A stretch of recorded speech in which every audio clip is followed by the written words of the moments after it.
লাল লাল করে আলু ভেজে নিয়েছি আর তেলের মধ্যে পেঁয়াজ কুচি দিয়ে দিয়েছি। পেঁয়াজটাকে নাড়িয়ে চাড়িয়ে প্রায় ভেজে নেব লাল লাল করে। খানিকক্ষণ নাড়তেই থাকবো, নাড়তে নাড়তে নাড়তে নাড়তে যখন লাল লাল ভাজা হয়ে যাবে দিয়ে দেবো কাঁচা টমেটো কেটে। কাঁচা টমেটোটা দিয়ে নাড়িয়ে দিয়ে দেবো মাংসগুলো একটু ভেজে নেবো, ভালো করে ভেজে নেবো। ভাজতে থাকবো, দেখবো কালারটা চেঞ্জ হয়ে গেছে মাংসের, প্রায় অনেকটাই বেশ নাড়িয়ে চাড়িয়ে ভেজে নিয়েছি। ভাজার পর এটাকে এর উপরে দিয়ে দেবো একটা গোটা রসুন।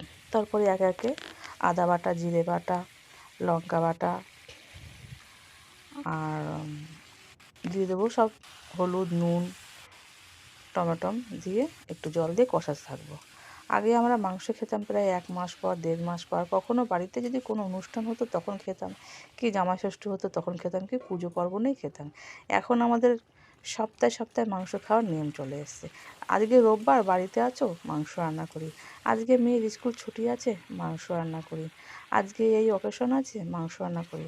আগে কিন্তু এরকম আমরা মাংস খেতাম না। জানি না আমরা কেন, অনেকেই খেত না এরকম। 2 মাস 6 মাস পর হয়তো একদিন মাংস হতো আমাদের মতন গরিব ঘরে।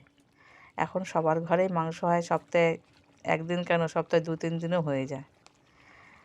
যাই হোক, মাংস রান্না প্রায় হয়ে গেছে। ভাতের সাথে খাও, রুটির সাথে খাও, মুড়ি দিয়ে খাও, যেটা দিয়ে ইচ্ছুক সেটা দিয়ে খেয়ে নাও। মাংসটা খুব সুন্দর হয়েছে, টেস্ট হয়েছে।